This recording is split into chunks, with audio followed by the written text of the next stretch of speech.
นี่เราจะทำอะไรครับ เนื้อน้ำปลาตากแดด เนื้อแดดเดียวแต่หมักโดยใช้น้ำปลาเนื้อได้มาสวยเลยเดี๋ยวมาดูว่าเป็นยังไงต่อไป จัดเรียงเรียบร้อย 2 โล ตากลมตากแดดก่อนเดี๋ยวมาดู นี่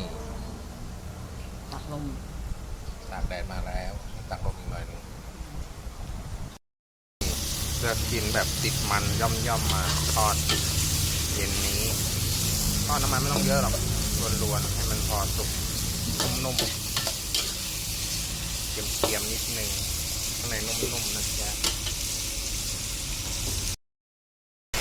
เริ่มเกรียมแล้ว เอาเกรียมเบาๆพอเอาแบบกรอบๆนุ่มๆ